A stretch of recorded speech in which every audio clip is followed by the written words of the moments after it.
Welcome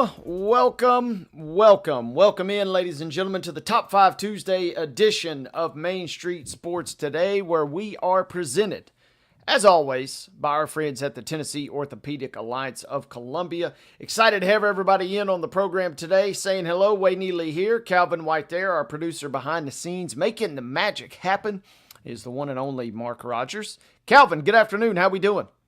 I'm doing good. We're in the home stretch of the regular season for football, and at least for me, postseason volleyball and soccer started last night, so ramping up on that coverage. But your daily weather update. This is what rain looks like. If you forgot what it looks like, but got some much needed rain and amping up on our volleyball and soccer coverage along with football. Absolutely, and it's funny, the timing, right? Hadn't rained for 2-3 weeks, it feels like, and then you just mentioned we've got postseason action for soccer. Luckily, no severe weather, I don't think, necessarily in the forecast, but the timing is kind of ironic. Doesn't impact volleyball, of course, but you're right. Calvin, it always is a mind trip, we'll call it. I could use a different word, but it's a little bit of a mind trip every year. We spend all this time getting ready in the summer. All of your sports are cranking up at once, and then poof, in the blink of an eye, you're in the home stretch, as you said, for high school football, but then your district tournaments and your postseason action begins. I mean, golf is already underway at the state tournament level. I mean, things just fly by, and then you kind of look around like, where the heck did those weeks and months go, it feels like.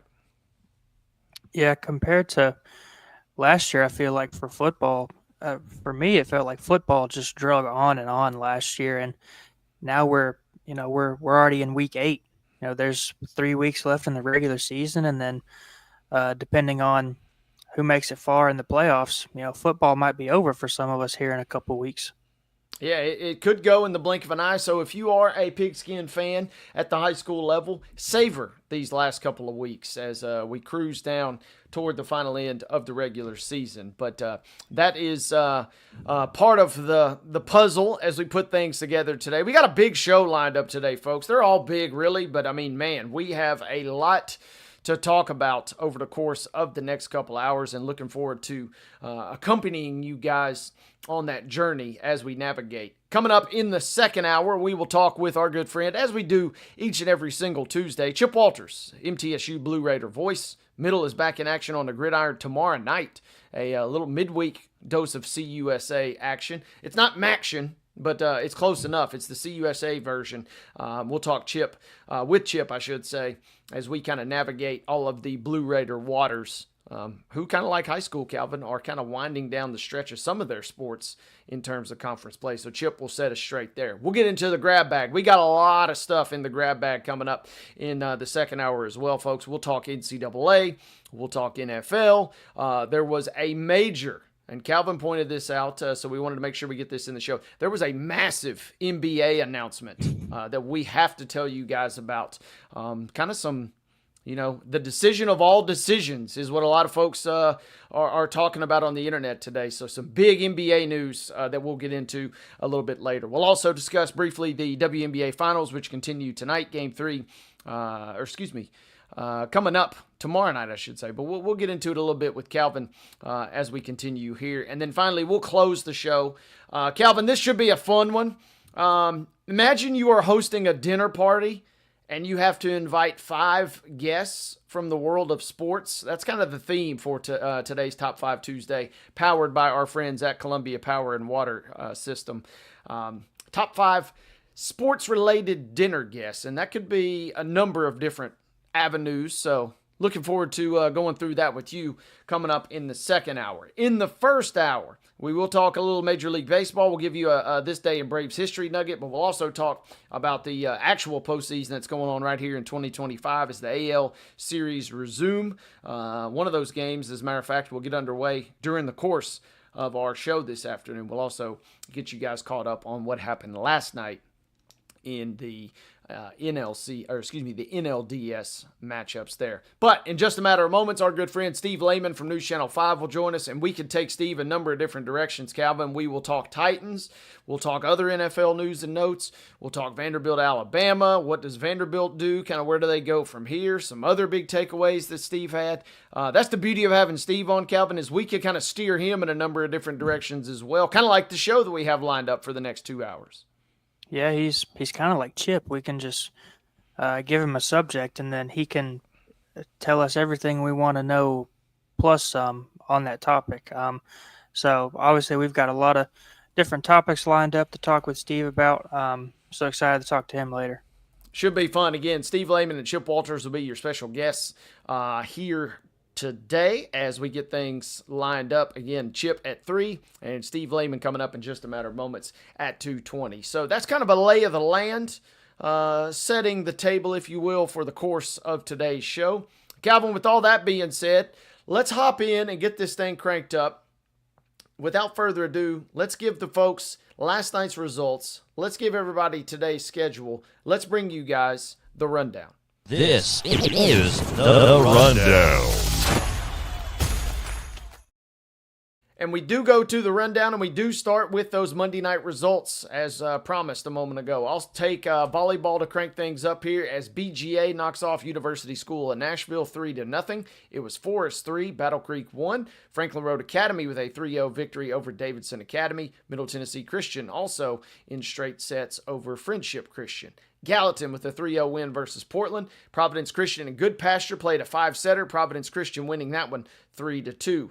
We saw some sweeps last night. Collinwood 3-0 over Hampshire. Beach defeating Hendersonville 3-0. And Loretto by the same score over Perry County. Other volleyball scores. Santa Fe with a 3-1 victory over Moore County. It was Station Camp 3, Mount Juliet 0. Lewis County 3, Mount Pleasant 0. Murfreesboro Central, that's Murfreesboro Central Magnet, blanking Giles County last night 3-0. Smyrna did the same to Laverne. Smyrna, however, had a second match last night, and this one was a little more competitive. They had to outlast Wilson Central 3-2, but Smyrna with 2 nice victories yesterday. Other scores, final scores, as a matter of fact. Spring Hill with a 3-1 win over Cascade. Warren County with a 3-2 victory over Stewart's Creek, and Stewart's Creek also had a second match. They did follow up with a 3-1 victory over White County. High school girls soccer action. Hillsboro downs Cane Ridge 4-1. Watertown and Jackson County draw at 1 apiece. John Overton wins 9-0 over Hunters Lane. Antioch and McGavick draw at 1 apiece. Liberty Creek shuts out Springfield 8-0. Kirkwood beats Rossview 4-1 in the District 13 AAA semifinals. Rossview had won 3 straight district championships before last night. Clarksville beats Northeast 6-0. Kirkwood and Clarksville will play for the District 13 AAA championship over here on Wednesday in Clarksville. In Major League Baseball, the Los Angeles Dodgers beat the Phillies 4-3 in Game 2 of the National League Division Series. And the Milwaukee Brewers beat the Cubs 7-3 to take a 2-0 lead on the Cubbies in that divisional round. And then the NFL, on Monday Night Football last night, the Jacksonville Jaguars beat the Kansas City Chiefs 31-28. More on that game, folks, coming up in just a matter of moments. But for now, we go to your schedule for today. And volleyball action begins right now, as a matter of fact, showing a 2 p.m. First touch for Cookeville and Smyrna. Again, Cookeville and Smyrna set to tangle at 2 p.m. today. Got a couple of matches beginning at 4 o'clock when Warren County travels to Lebanon and Murfreesboro Central Magnet is at Spring Hill. 4:30 showdowns as Santa Fe will meet Eagleville and Green Hill will tangle with Beach. 5 o'clock first serve for Lewis County versus Loretto. Franklin Road Academy at Middle Tennessee Christian. Now on to 6 p.m. as Shelbyville is at Columbia. Fayetteville will meet Culleoka. Station Camp taking on Gallatin. Tullahoma at Lawrence County. Collinwood meeting Summertown. And a 7 p.m. showdown tonight as BGA will meet Providence Christian. Back over to girls soccer. The University School of Nashville travels to Clarksville Academy today at 4:30. Cheatham County is at Liberty Creek. Montgomery Central is hosting White House Heritage. Middle Tennessee Christian is at Watertown. Gallatin at White House. Kip Nashville is at Tullahoma at 6:30. All of those previous games were at 6 p.m. And Franklin County is hosting Dixon County tonight at 7. Major League Baseball postseason action. Game 3 between the Seattle Mariners and the Detroit Tigers. First pitch is set for 3:08 today. For that one, you can find that on FS1. And Game 3 between the Blue Jays and the Yankees is set for 7:08 p.m. That game is also on FS1. Ladies and gentlemen, those were your scores. That was your schedule. And that concludes today's rundown.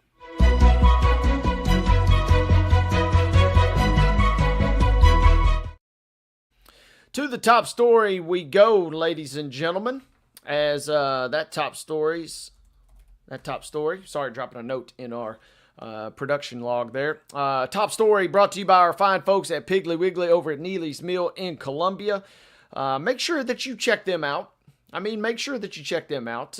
You can catch them from 11 a.m. until 6 p.m. for your delicious daily deli lunch options. They also offer hand-cut meats, and everything is cost plus 10% at the cash register. Once again, Piggly Wiggly at Neely's Mill over in Columbia presenting our top story. And Calvin, you kind of teased it a moment ago. I want to peel back the layers of the onion just a little bit here. But Monday Night Football last night, capping an interesting week in the NFL. And we saw an interesting game last night as the Chiefs make a little bit of a rally, only to be outdone kind of at the death by the Jaguars. Yes, the Jaguars, who are now 4-1. Mo and I talked about it yesterday, should be realistically 5-0, if not for a kind of fluke ending to the game that they dropped to the Bengals earlier this year. But Calvin, a 31-28 victory for the Jags over the Chiefs, who are now 2-3. What, if anything, kind of caught your eye or made your eyebrows kind of raise a little bit off that result last night? Well, I think it kind of goes both ways. I don't think anybody would have expected the Jaguars to be as good as they have been this year. Trevor Lawrence has been really good this year. And kind of on the flip side of that, the Chiefs are obviously not what they have been over the last couple of years. Patrick Mahomes is still obviously very good, but, outside of really Travis Kelce, he doesn't have many weapons to work with, kind of compared to those years when they were cruising to Super Bowls when they had, Tyreek Hill and Kelce in his prime and actual weapons on the outside for Patrick Mahomes. And Chiefs aren't what they used to be, and right now the Jaguars and the Colts are kind of competing for that AFC South title right now. Yeah, it's interesting, right? And we kind of broke this down yesterday on the program that with Nubias Wilborn, one of our two guests yesterday. The AFC South, kind of a laughing stock traditionally, but also oddly home to some maybe under the radar, if nothing else, quality teams right now. You mentioned the Colts. We're sitting here talking about the 4-1 Jags. The Texans have suddenly, make of them what you will, but suddenly, if nothing else, they're improved, and the Titans have finally won a game. It seems like the AFC South is on the little bit of a come up, but the angle that obviously the nation is kind of going to gravitate toward too is, Calvin, the Chiefs are sitting here at 2-3. They fall to 1-2 on the road, and I'm still not even really close to writing this team off. They are going to have to literally be eliminated from any sort of real contention before I'm going to get burned by kind of writing them off. They got too much talent. They're too well coached, in my opinion. But these are games that we're used to seeing the Chiefs win, and these are not games that we're used to seeing the Jaguars, come away victorious. So much so, Calvin, as producer Mark has found a clip for us, so much so that classic Jags fashion almost played out last night. They're driving late. It looks like they're going to win the game, and they go to hand the ball off at the goal line, so it seems, and then this happens.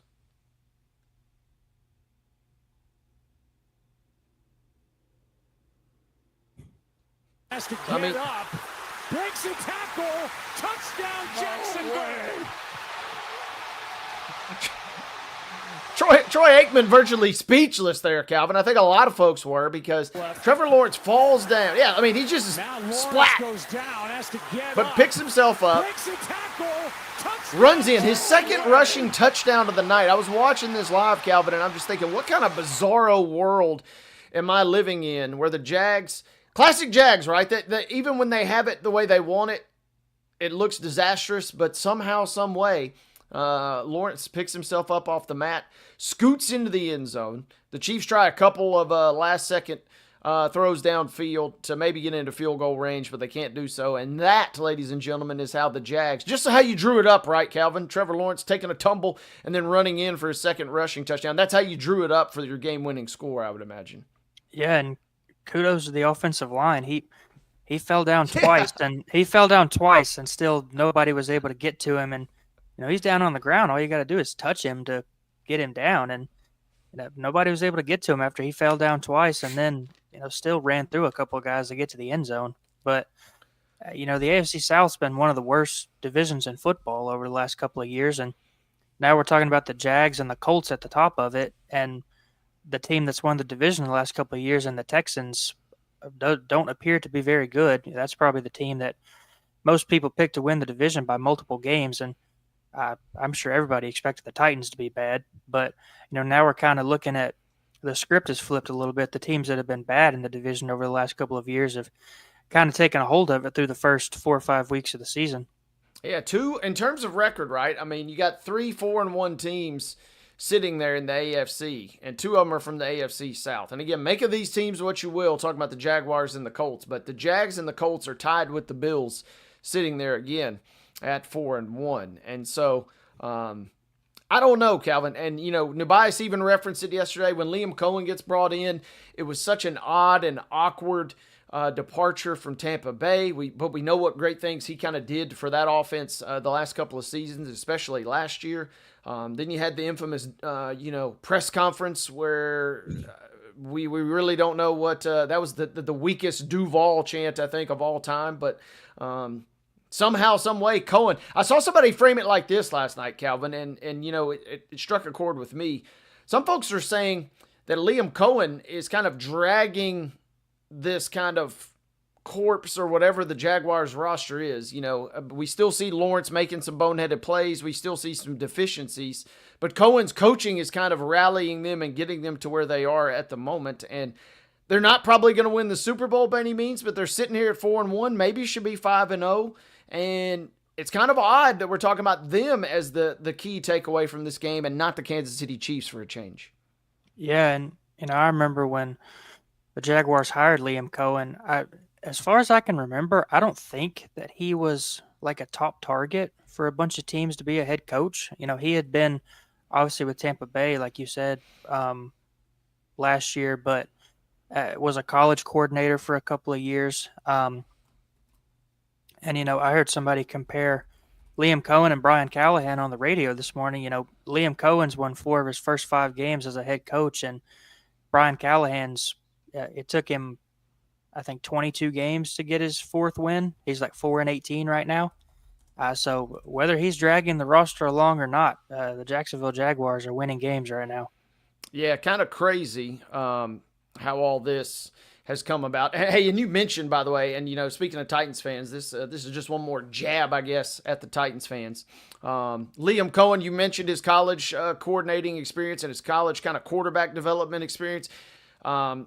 Folks may not remember or recognize, he was at the University of Kentucky, and there was a certain Titans quarterback by the name of Will Levis who was kind of right there in the midst of that stint. So kind of unusual twists and turns. You are right.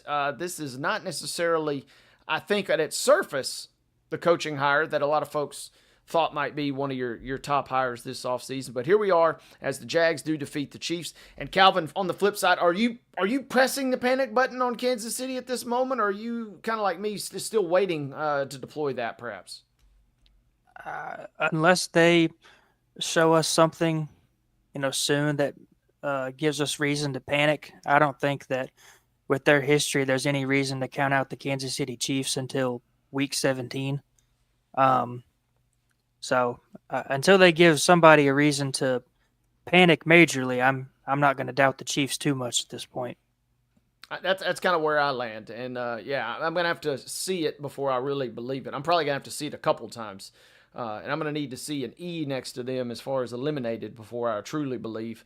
I still think they're going to be in pretty decent shape. But the road is not necessarily easy, Calvin. Here's the Chiefs' upcoming schedule. They got the Lions at home Sunday night. Should be a mammoth showdown. They got the Raiders in a divisional game next Sunday. That game is at home, though. Then they got the Commanders, but then they go to the Bills, to the Broncos, and then home versus the Colts.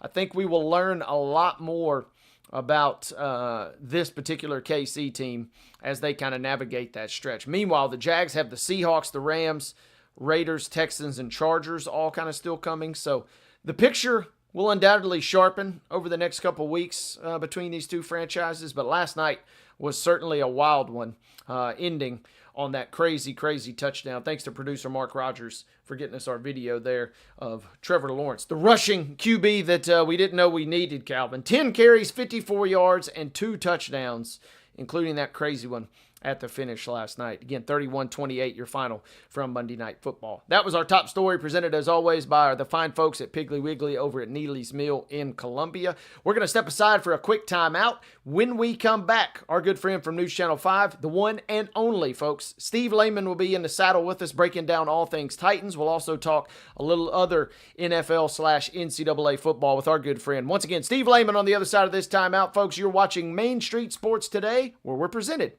as always, by the Tennessee Orthopedic Alliance of Columbia.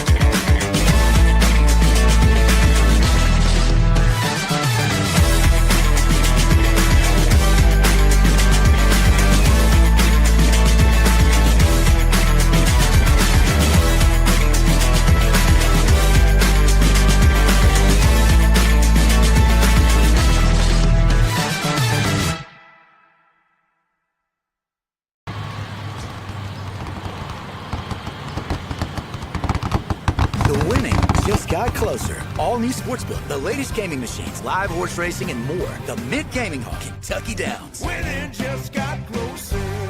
Deep in a forest at Nashville Zoo, new creatures here for you to view. Phantoms graced in black and white swing high in trees of dappled light. In rocky crags, tall and steep, small antelopes with nimble feet. A wise old man with beard of white, a sentry perched on stony height. Amidst it all, a hunter lies, with coat of gold and steely eyes. A new adventure just for you. Leopard Forest at Nashville Zoo. Open now. Busy bee, yeah, busy bee. If you need Hold on, y'all, hold on. I need to make a call. Hey, this is Brianna with Busy Bee. I'm giving you a call to let you know your technician is on his way. 833. Busy bee. Guys, not yet. Not yet. Busy bee, oh, Now busy ready, bee. guys. Call 775-7833. Custom Stone Handlers supplies over 600 distributors and suppliers with quality stone products. Along with Riverstone, we produce and distribute over 100 building, landscape, and other bulk products. Our goal is to provide quality products, service, and partnerships to ensure our customers' success. We firmly believe the measure of any person or company is how you treat other people and customers. Give them a call at 931-490-4990 or visit CustomStoneHandlers.com.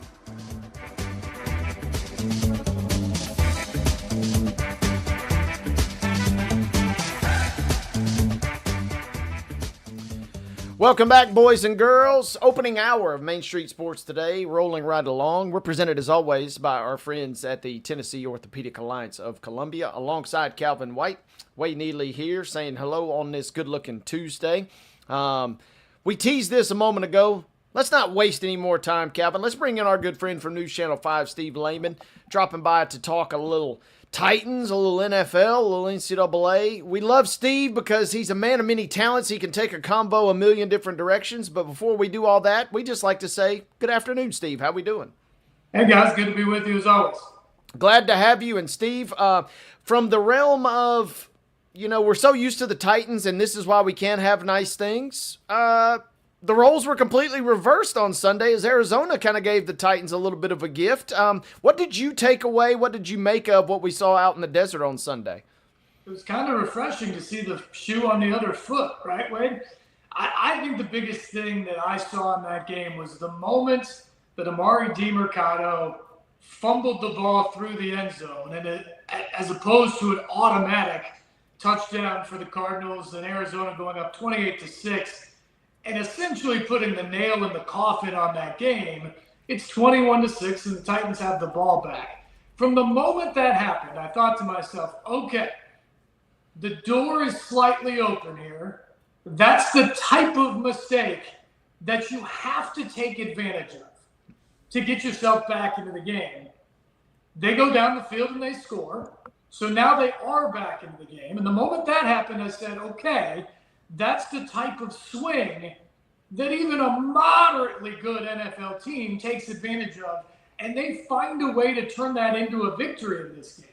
And of course, they get the unbelievable interception turned game-saving touchdown later on as well. But the bottom line is the Titans made enough plays in all three phases when they had to in that game to finally win a football game for the first time since the week before Thanksgiving last year. And they deserve credit. Was it perfect? Absolutely not. Is it good enough going forward? No. But it was good enough to get a win. And my gosh, did this franchise need a win, something they got on Sunday in the desert. Absolutely. Couldn't have really said it any better. And, there was an immediate discourse on socials Sunday, oh, well, Arizona gave them the game, or, it just didn't feel like there was much of a celebratory mood. And I'm looking around like, hey, have we not seen this team for the last, 10 plus weeks, last year and a half? I mean, you got to celebrate anything is grounds for a celebration in my mind. This one obviously fits the bill. I agree 100%. It's difficult to win in the NFL. And how many times during that 10-game losing streak did we watch the Titans do similar things that Arizona did to essentially gift the game to the other team? Now, I think the Rams and the Cardinals, and the Colts, were significantly better than the Titans. Obviously, the Texans were in that shutout game. But you go back to week one, I think the Titans played toe-to-toe with the Broncos in that game, and they forced enough turnovers and did enough things that, quite frankly, they probably should have won that game on the road, if not for some absolutely terrible mistakes on their end. And so we've seen the Titans gift games to their opponents and make mistakes plenty of times. It's about time it comes back the other way. And again, once you get those gifts, you have to take advantage of them. And this time the Titans finally did that. So yes, they need to celebrate finally winning a football game. I appreciate the attitude. There was no day off on Monday saying you guys finally won a game, take the day off, enjoy it. We'll see you on Wednesday. They were right back in making corrections, saying, all right, guys, it's great to win a football game. Let's enjoy it. But we have a lot of work to do to get set to go take another road trip out west this weekend and then the games to follow. This team has to get better. They're not very good, and I think they understand that. But still, enjoy the moment, enjoy the win, because it's really difficult to win in the National Football League. Steve, I don't want to say that this takes Brian Callahan fully off the hot seat, but do you think that, especially with this win and a beatable Raiders team coming up, that this kind of takes a little bit of the pressure off him? Well, Calvin, I don't think it takes him off the hot seat, but I can tell you this. There were a lot of people in the third quarter of that game saying, this looks like the final game of Brian Callahan's tenure with the Titans, much like I think they were doing in the fourth quarter the week before in Houston and probably at the end of the Indianapolis game as well. And then they win the game. So obviously he's safe for this week. If he wins in Vegas, that would probably make him safe another week. At this point with his record, I don't know, especially with the track record of the Titans organization. I don't know if you can take anything from 1 week and extrapolate it out that, like, now that he's won a game, he's bought himself X number of weeks down the road. But I will say this. They went into the year expecting there to be patience required with this team and with a rookie quarterback.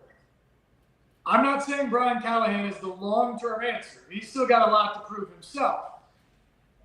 But what kind of patience would you show if you fire Brian Callahan 5 or 6 weeks into the season and force Cam Ward, who's already onto a second play caller a month into his rookie year, forced him to then have a different head coach in the building. And by the way, then that almost certainly means a new head coach and new offense for year 2. Not that I think Brian Callahan's likely to turn this season around, but I do think the Titans should be as patient as possible to let the continuity play out until it simply cannot play out anymore for Cam Ward's sake this season. Maybe you see a move later on, but to me, I think they'd be wise to let this play out at least a few more weeks, maybe a month or more, before they make a move, just for that reason. Because you can make a move whenever and the result is still the same. But once you make the move, there's no more way to rock the boat in this season, and you're forcing Cam Ward, his development is the biggest story of this season, to go through another huge change early on in his career. And, Cam Ward, he wasn't great for the first 3 quarters of the game on Sunday, but he really kind of turned it on in the fourth quarter, completed those 2 big passes to Calvin Ridley toward the end to kind of set the Titans up for that game-winning field goal. But, Cam Ward's completion percentage is, just a little over 50% right now. And you mentioned he's on his second play caller already as a rookie. What do you think the Titans have? Obviously, part of this is receivers dropping balls, but what do you think the Titans have to do to maybe kind of get Cam Ward and the receivers and the offense as a whole kind of on the same page? Well, hopefully what they did in the fourth quarter and finding a bit of a rhythm there has a carryover effect, either in the rhythm that they had or at least in the confidence moving forward. But, Calvin, you're exactly right. I was sitting there at halftime of that game, and I said, this is the worst we've seen Cam Ward play to this point. And the accuracy has to be a concern. You talk about the completion rate, it's near the bottom of the NFL. That's got to get better. His timing, his accuracy, and frankly, throwing a catchable ball is something that he has to continue to work on within this offense. And what I mean by that, guys, is getting it out on time, putting it in the right placements, and knowing the correct amount of zip or touch that you have to have on the football. Drew Brees was a master of that. He didn't have the biggest arm, but his timing and his accuracy was impeccable. Joe Montana was great with those types of things. We've seen other quarterbacks. Tom Brady certainly did that throughout his career. Conversely, Brett Favre is also a Hall of Fame quarterback, but he didn't throw a particularly catchable ball. You hoped it stuck to your hand as hard as he was throwing it. And Cam has a bit of that gunslinger mentality where he thinks there's no throw he can't make. And we need to see him get the ball out on time, take what's there. Even the first play the other day was a rollout where Chigakonkwo was wide open for 4 yards. And he looked and looked and looked downfield until there was nothing there. Just take what's there. You don't go broke making a profit. And Cam Ward needs to learn that lesson early on in his career, that sometimes the best play is the on-time 3 or 4 yard pass to keep you ahead of the sticks. I'm not saying that's what he did in the fourth quarter because the Cardinals changed their defense. The Titans went up tempo. I'm not sure all of that carries over. But hopefully the rhythm you saw there in the fourth quarter and some of the defensive passes, the laser down the field to Calvin Ridley, the sideline ball to Ridley, the touch pass to Gunnar Helm down there at the 1 yard line, some of the short balls to Chigakonkwo. Hopefully the variations of those types of throws is something he can carry over to help him moving forward. And, you mentioned Amari DiMercato fumbling the ball out of the back of the end zone.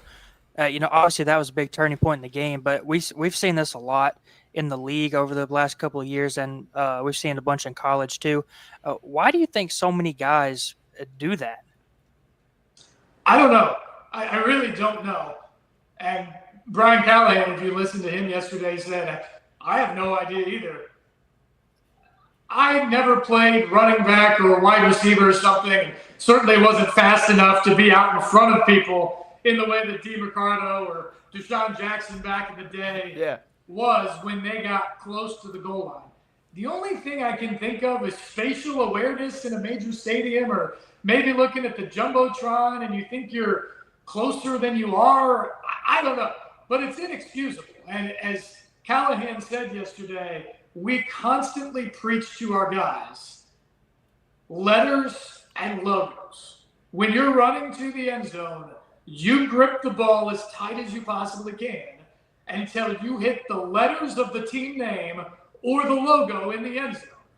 And then you're okay to drop the ball. And obviously, DeMercado didn't do that, and so he becomes the latest guy that gets shown on Friday night tape around the country for college football or in the NFL, where coaches say, guys, these are situational plays that come up around the league or around the sports.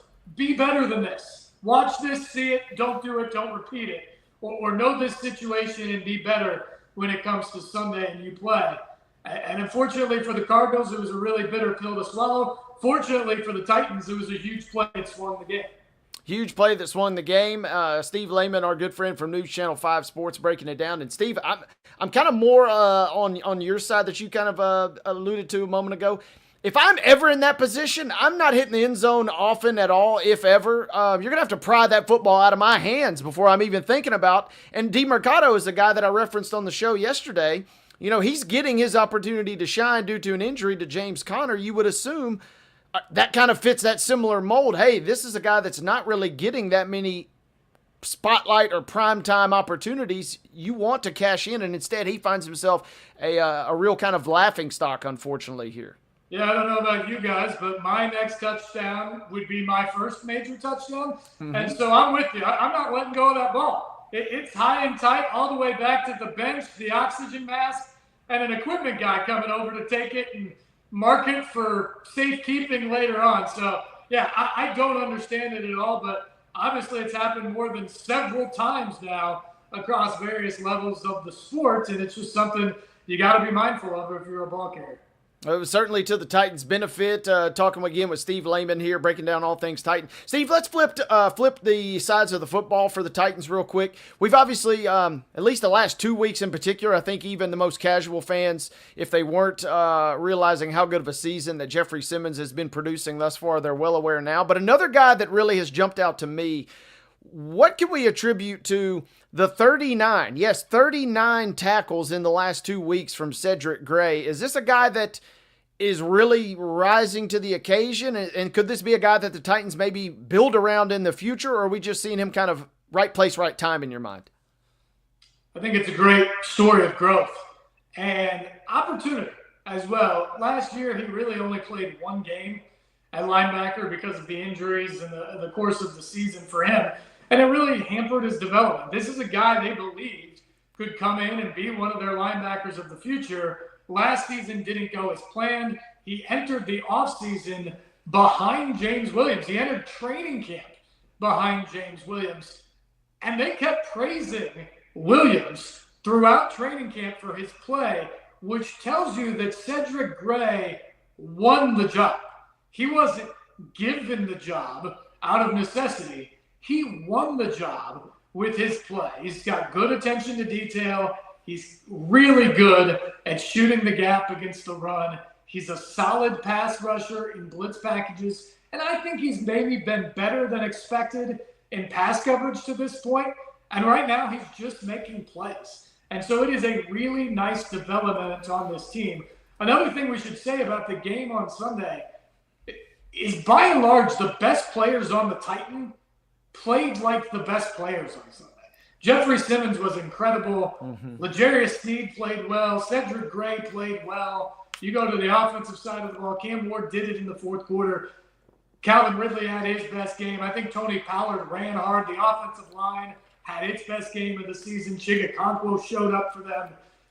Players made plays for the Titans for really the first time, and Cedric Gray falls into that category. And by the way, guys, as bad as it has been this year, there are some bright spots. Jeffrey Simmons may be on the short list for Defensive Player of the Year right now in the league if his team wasn't so bad. Cedric Gray is playing at a Pro Bowl caliber level. Chimere Dike leads the league in all-purpose yards right now by something like 150 yards. Now, part of that is the fact that he keeps returning kicks because the Titans give up so many points defensively. But still, that is a really positive sign for a rookie that you took in the fourth round. And so there are some positives, even in a bad start, a 1-4 start for this team, where you look at individual guys that are playing at a high level. And finally, Steve, let's close on the Titans. Obviously, another big trip out west. They have to take on the Raiders, a team that I was really high on coming into the season, and they looked great week one.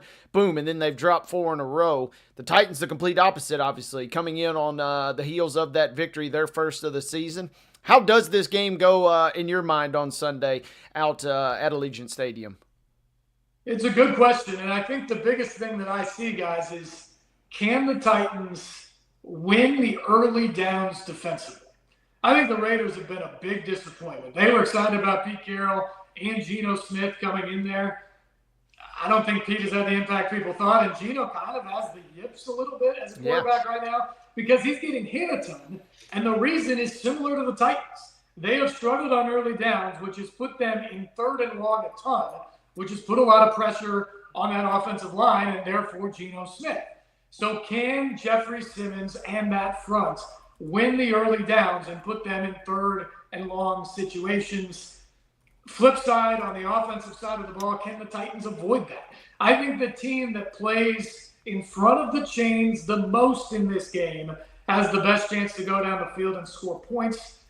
I kind of like the Titans just off the momentum they had in that game in Arizona the other day. Meanwhile, it was 41-6 in Indianapolis for the Raiders, and I think they're a real mess at the moment. We'll see what happens and if any of that momentum can carry over to Sunday. But to me, those early downs and who wins the line of scrimmage there to set yourself up for advantageous situations, either short yardage 3rd down situations offensively or defensively obvious passing yardage situations where you can pin the ears back and get after either Geno Smith or Cam Ward. I think the team that does that the best has the best chance to win on Sunday. I think you're right, Steve. And before we let you get out of here, Steve Layman, our good friend from News Channel 5.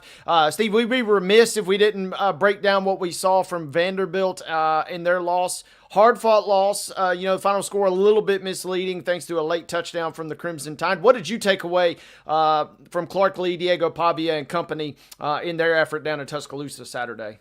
Yeah, Wade, I was in Tuscaloosa on Saturday, and I went into that game thinking it was one of the more intriguing games of the entire season.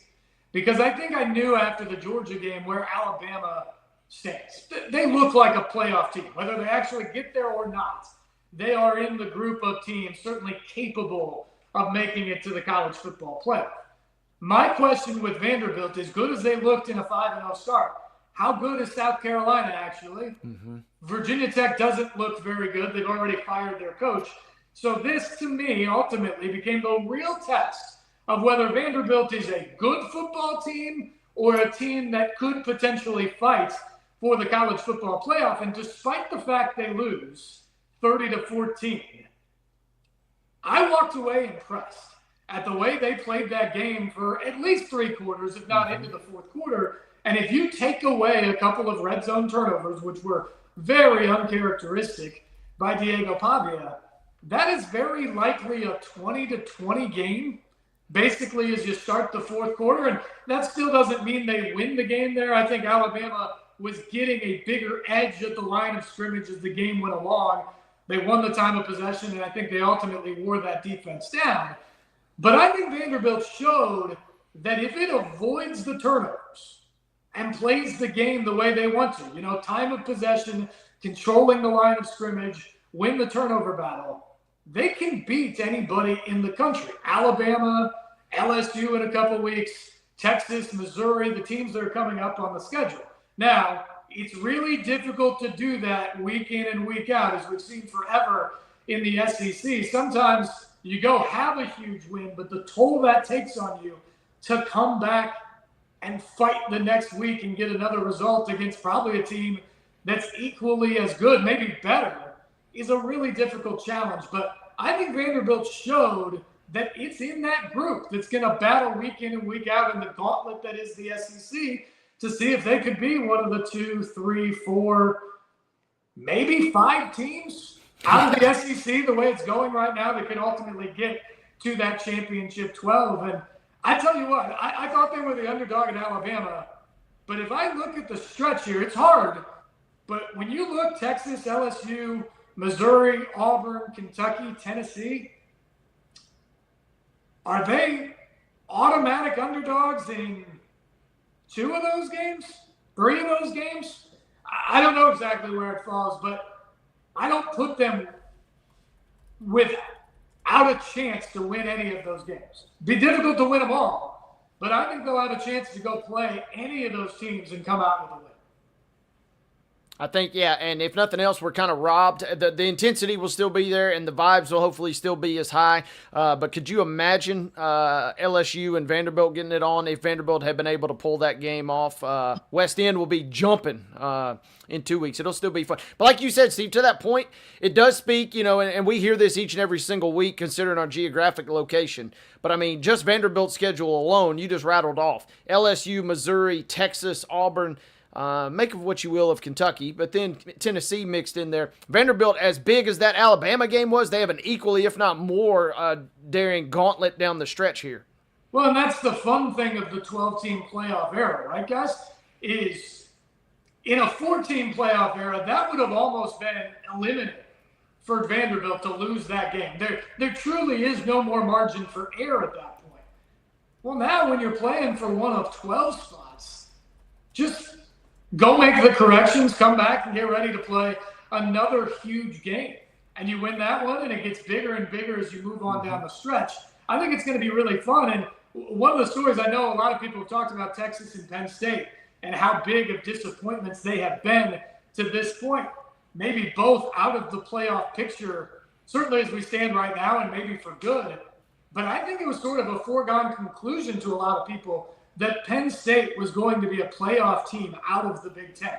That coming into the year, there was going to be Ohio State, Oregon, Penn State, and maybe you'd find a 4th team of Indiana, Illinois, Michigan, maybe USC, something like that in there. Well, take Penn State out of the equation here.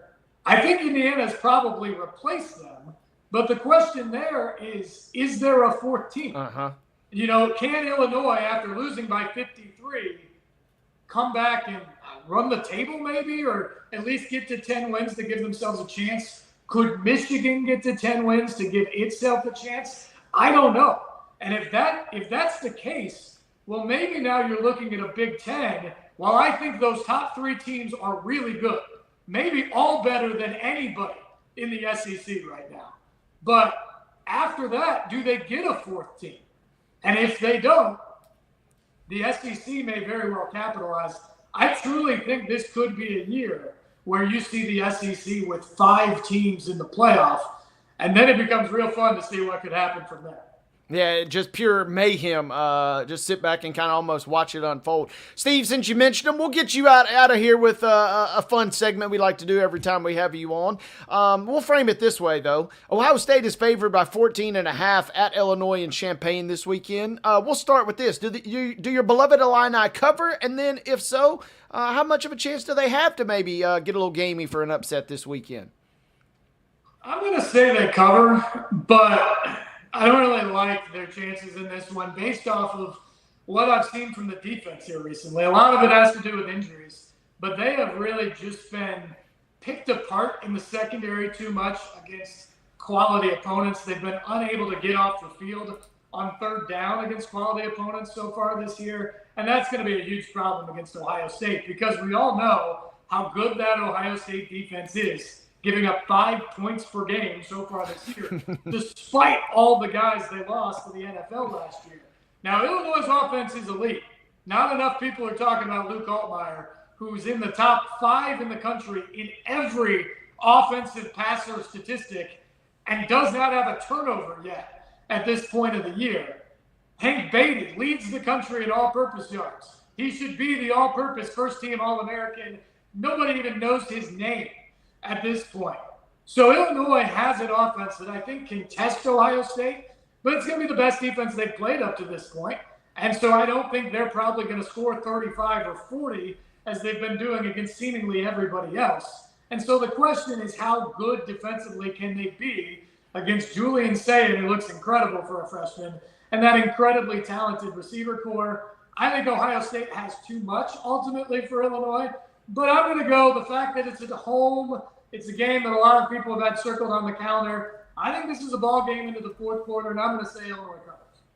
I like that, and I think everybody will appreciate that because a lot of folks, like to see Ohio State struggle a little bit, but also, it'd be nice to see, a little extra drama as we come into the fourth quarter on Sunday. Steve Layman, our good friend from News Channel 5. Yes, sir. Well, Wade, I was just going to say, that's the thing we haven't seen in the Big Ten yet, really, with the exception of Penn State falling by the wayside. Nobody's really challenged Ohio State, Oregon, or Indiana. And so that would be the thing. If Illinois could rise up this weekend, or obviously either Indiana or Oregon is going to get a loss, then you start to see a little bit more of the jumbled mess in the Big Ten that we've already seen in the SEC. Again, I don't expect it to happen in Champaign on Saturday, but it would definitely put a big shakeup into the Big Ten race and ultimately the playoff race if it did. Absolutely. We're here for the drama, Steve, so sign us up for all of that if that's how it perhaps unfolds this weekend. And we look forward to breaking things down as we do all the time with you. Steve Layman, our good friend from News Channel 5. Thank you as always, partner. Anytime, guys. Wade, Calvin, we'll see you. Thank you very much. Once again, Steve Layman joining us, and we will catch up with him next time. Hopefully his beloved Illini can, the Michigan fan in me would like to see Ohio State squirm a little bit, if nothing else, in that game on Saturday, Calvin. So looking forward to that. We got some big ones across the SEC. Obviously, you got the Red River rivalry, which doesn't quite have the luster that it did this time last week, but we certainly have Mizzou and Alabama, which I can't believe I just said out loud, certainly Missouri. The fact that they're in the mix playing well as they are, kind of like Vanderbilt, just not quite, the brain just doesn't quite fully grasp or comprehend all of that just yet, Calvin. But good stuff there with our good friend Steve Layman, once again from News Channel 5. Calvin and I are going to take a quick break. When we come back, we will have a quick segment. We will talk MLB playoffs as we close the opening hour of Main Street Sports Today, presented by TOA of Columbia.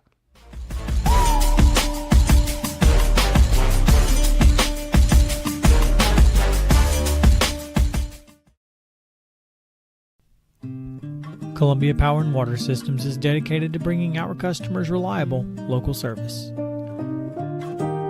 Whether you're turning on a light switch, your faucet, or streaming on TV, our dedicated team members from here in Murray County work every day to keep you on. If you need us, call us 931-388-4833 or visit cpws.com. CPWS, local service, local support.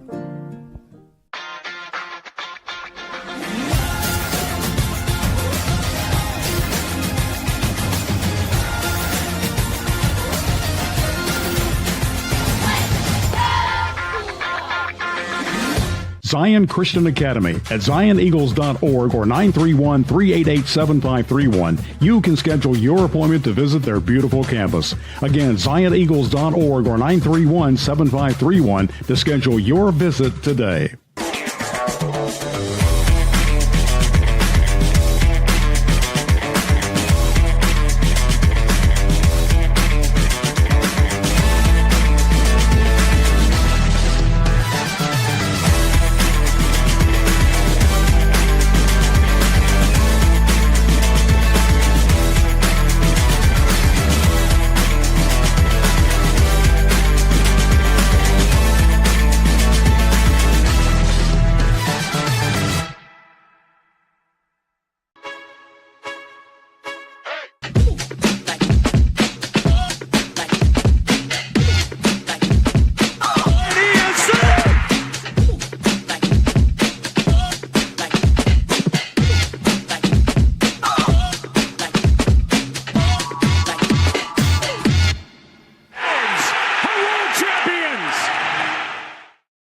Day in Braves history, October 7th, 2018. The Braves avoid elimination in the other NLDS matchup with a 6-5 win over the Dodgers, marking the very first postseason victory at SunTrust Park. Lost my spot here. There we go. The Braves put up 5 runs against Walker Buehler in the second. Big blow being a grand slam by rookie Ronald Acuna. But the Dodgers then tied it up 2 runs in the third, 3 in the fifth. They had a potential go-ahead run thrown out at home in the sixth. Freddie Freeman Yes, that Freddie Freeman put the Braves, ahead with a homer off of Alex Wood in the sixth. And Andrés Vizcaíno got a nerve-wracking save, striking out the final three after he put on two men in the ninth. Calvin, there's a lot to unpack there on that day from 2018 in Braves history. I'm not used to seeing or thinking about rookie Ronald Acuna, and it's been a long time since I thought about Freddie Freeman in a Braves uniform. But role reversal going back to 2018 for the first time in the postseason. They're getting a win at the new digs. Yeah, it's hard to think that Ronald Acuna Jr. was a rookie 7 years ago, and that grand slam he hit early in that game it's one of the more iconic Braves postseason memories over the last couple of years, and that was also just one of many times over that stretch that the Dodgers got the better of the Braves in the playoffs. Fortunately, the Braves got their lick back in 2021 to beat the Dodgers in the playoffs and eventually win the World Series. But rookie Ronald Acuna Jr. Kind of gave everybody a glimpse of what he eventually would become, and Freddie Freeman had another one of his big standout moments in his career as a Brave. Absolutely. And yes, I said SunTrust Park because they didn't rename that bad boy to Truist Park until 2020. So a lot to unpack there on this day in Braves history back in 2018. Calvin, as we get ready to close the top of the hour, you keeping tabs on the NLDS matchups? We saw the Phillies fall yet again to the Dodgers last night 4-3. We saw the Cubs fall yet again last night to the Brewers 7-3. Yeah, right now the Phillies are in, or Phillies and Cubs, I guess, are both in, danger mode right now, especially the Phillies, I would say.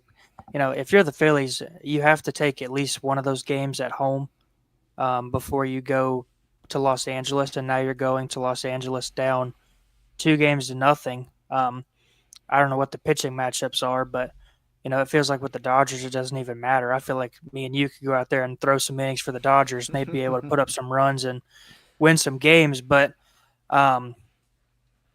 Cubs, we talked about it for multiple weeks and even months on this show that the Brewers looked like and were statistically the best team in the sport over the last, month and a half of the regular season. And right now they're playing like it. They've just put 2 absolute beatings on the Cubs so far. And, it's going to be interesting because, the Phillies and the Cubs were 2 of the more dominant teams throughout the season. The Phillies were right there on the Brewers' heels for best record in baseball. And it's really going to take some wind out of those fan bases' sails if they both get swept in the divisional round. Yeah, I was hoping for a little more from those 2 respective series, and maybe we'll get some, but right now it looks like they've already been decided. Some Nashville Sounds flair to yesterday's game, at least for the Brewers, littered throughout the roster, but 2 in particular. We saw Mizorowski get the win, 3 innings, striking out 4 batters before they turned it over to the bullpen there and got it done. But also Jackson Chourio with a 419-foot dinger out to center, a 3-run bomb in the 4th inning that really kind of blew the game wide open. Milwaukee was already up. Chicago, let the record show, Chicago was up 3-0 through the top of the first. But 3-3 after 1 full inning, right back in it were the Brewers. They take a 4-3 lead in the 3rd.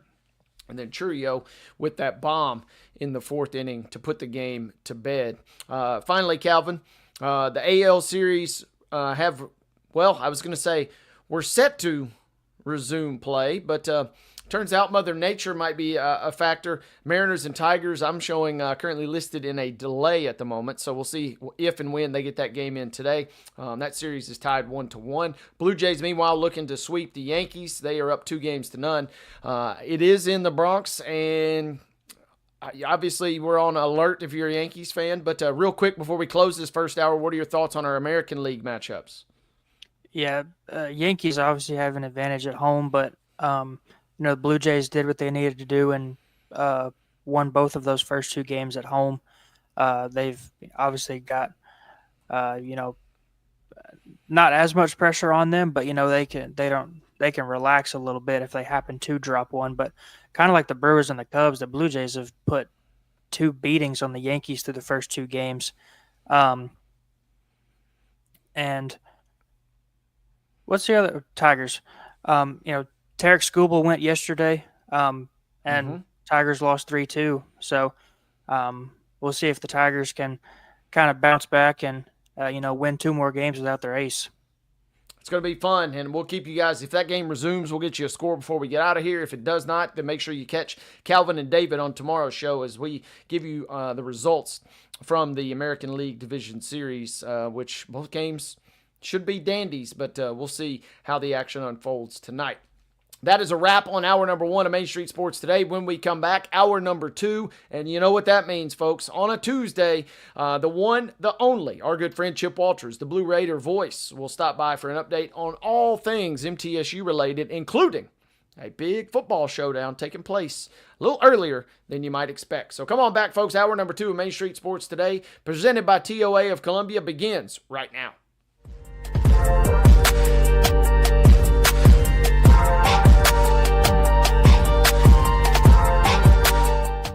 Jones & Lang Sporting Goods here in Columbia has been outfitting teams, officials, and anybody else from T-ball to college for 50-plus years. Be sure and check them out at 931-388-8060 or online at jonesandlang.com. Jones & Lang Sporting Goods, the look of a winner. Zion Christian Academy at zioneagles.org or 931-388-7531. You can schedule your appointment to visit their beautiful campus. Again, zioneagles.org or 931-7531 to schedule your visit today.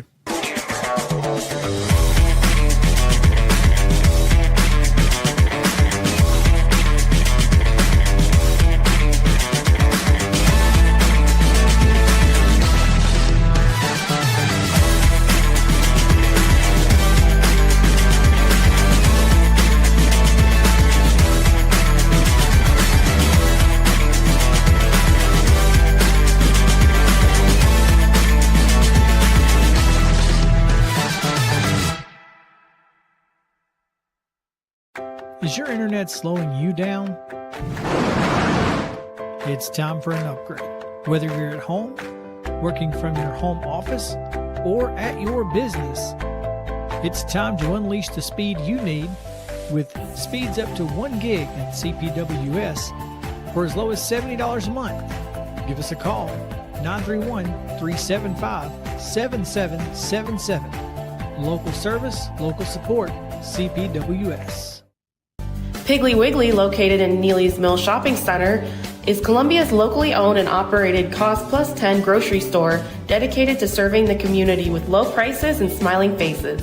Piggly Wiggly offers fresh, hand-cut meats daily as well as daily hot plate lunches from their deli counter. You're certain to see smiling faces and a helping hand when you're here at Piggly Wiggly. Come by and check out our fresh produce, high-quality meats, and more. Down home, down the street, we'll see you at the Pig.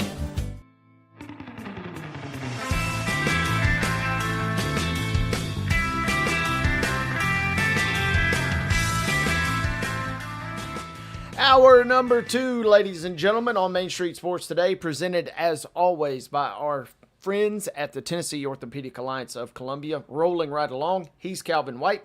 I'm Wade Needley. On a Tuesday, that means we bring in and we turn our attention to Murfreesboro, where all things Blue Raiders is the focus for the next little bit. Our good friend Chip Walters, the Blue Raider voice, joins us. Good afternoon, Chip. How are you? We are doing great. Thanks for asking. Calvin and I, we're looking out the window, though, and there's some sort of strange something falling from the sky that we've not seen for a long, long time, we noted earlier. It's a frog strangler over here right now.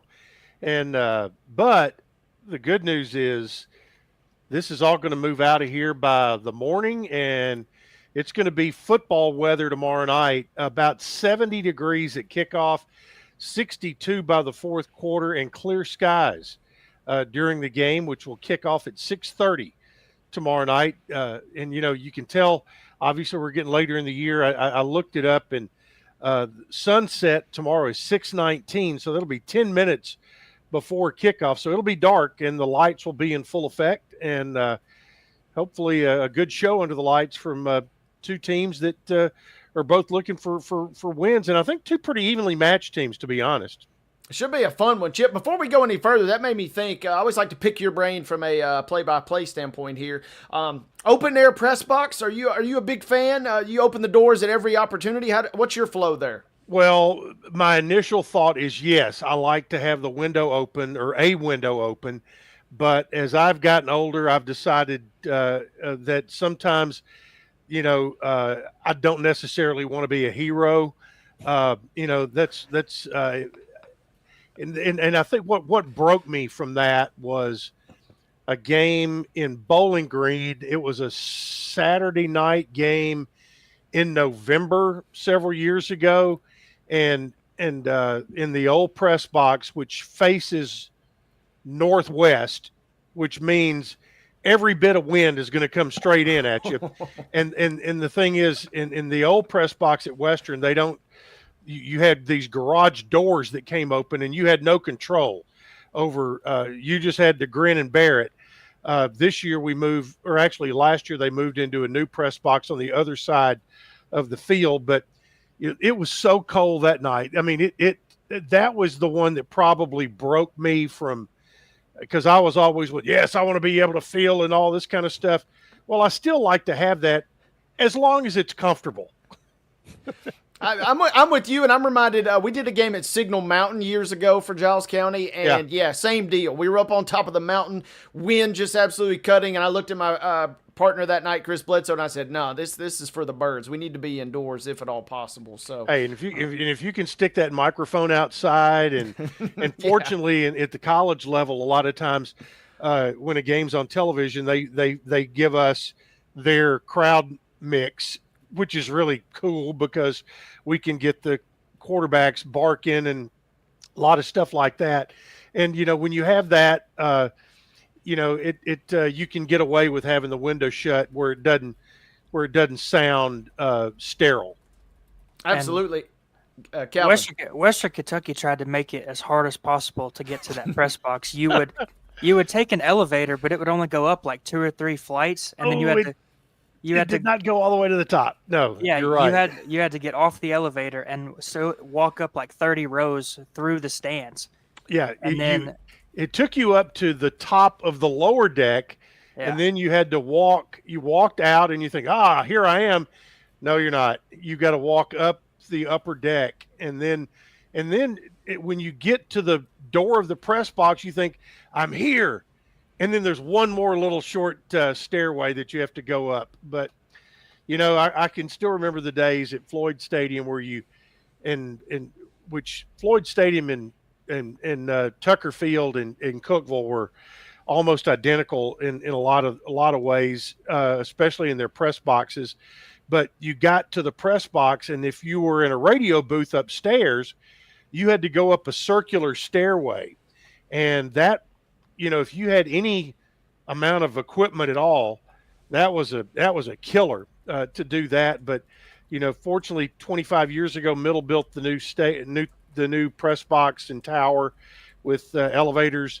Tennessee Tech has they're in the process of building the new side where the press box was. So next time we go to Cookeville in a year or so, it'll be nice. So, yeah, there are stories. There are some places that are more challenging than others.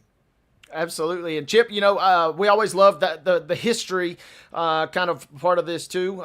It'll be the first ever CUSA meeting, I suppose, at least if nothing else, between the Blue Raiders and Bears tomorrow night. But GoBlueRaiders.com tells me I go back all the way to 1986, the last time that these teams met, and they'll get to do so tomorrow night in Murfreesboro. Yep, it'll be the first time they've ever played in Murfreesboro. The last time they met in 1986, Missouri State was not Missouri State.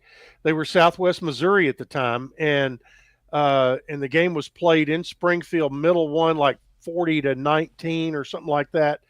That was my first year of working on the Vanderbilt crew. That was the fall of '86. So I was somewhere with Watson Brown on that day back in September of 1986. But looking forward to it. Got a lot of friends from Springfield, and the thing is, Springfield's not easy to get to from here, but it's going to be I think this will be a pretty good rivalry. I think Middle and Missouri State, I think Western and Missouri State will be good, in particular in basketball, because they've always been good in basketball and were, had their women have been to the Final Four. The men, we've played them in basketball a few times in the last 15 years and helped them open up their new arena there, the Hammond Center. But I think they're Murfreesboro and Springfield, Missouri, very similar size cities, very similar universities. And, now here, get to play, for the first time in Murfreesboro ever. And, they've got a 2-3 team. They've won at Marshall, which was impressive in a close game. Lost a close game to Western Kentucky. They won against UT Martin fairly handily, but lost by 60 to USC. Lost by 18 to SMU, and then, like I mentioned, lost by 5 to Western Kentucky. They have a quarterback who may or may not start tomorrow night, Jacob Clark, who has been kind of their Nick Vattiato over the last several years, but he was injured late in the Western Kentucky game, and they're kind of keeping it close to the vest what his status may be tomorrow night. If he doesn't go, Deuce Bailey, who's a true freshman, ironically from Bowling Green, Kentucky, might be the starter. We'll see. You mentioned that these teams look pretty even on paper, but obviously not good. It's not that won't be the case without their starting quarterback. But like you mentioned, Missouri State's got a close loss to Western Kentucky, who's a really good team. They've got some good wins. In your mind, what makes MTSU and Southern Missouri even on paper, Chip? I just Missouri think State, yeah, not Missouri Southern State. Missouri. They used to be Southwest, but yeah. I just think I think where Middle started and where they are now, I think we've seen them get better every week. I was on a radio show this morning in Springfield, Missouri, and they asked me, how would you classify, if you could describe Middle's football team right now? And my answer to them, if I had to use one phrase, unfulfilled potential right now. Because I mean, you go back, you get off to a horrible start at Kennesaw, get down 21-0, but then you out everything them for the last 3 quarters. You make one mistake inside the red zone, turn the ball over that could have given you the lead or tied the game at the time. So, I just think Middle is better than their 1-4 record right now.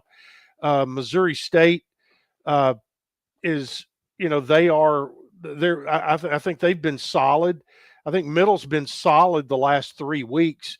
Did not start off solid, but they have allowed things to get them in behind the 8 ball. And talking to Derek Mason yesterday, he talked about the fact that they had kind of a mini bye week and had 3 or 4 extra days to kind of go do some self-scouting. And I said, what did you find, when you self-scouted and you did some sort of analytics on that?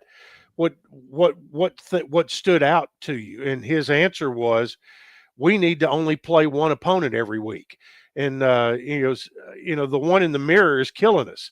And whether it's a penalty on a punt, whether it's a turnover in the red zone, it's been a matter of 3 or 4 plays that have been their undoing a couple, in this stretch.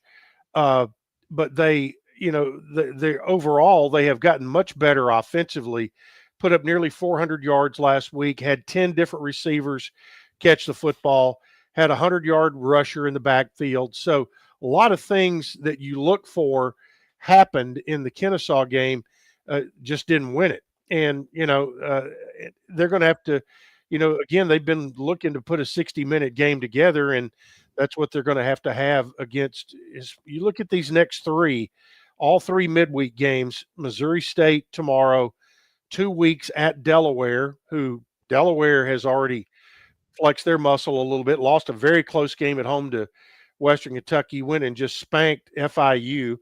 And then then Middle will wind up the month at home against Jacksonville State, who's been up and down this year. So these are three important games.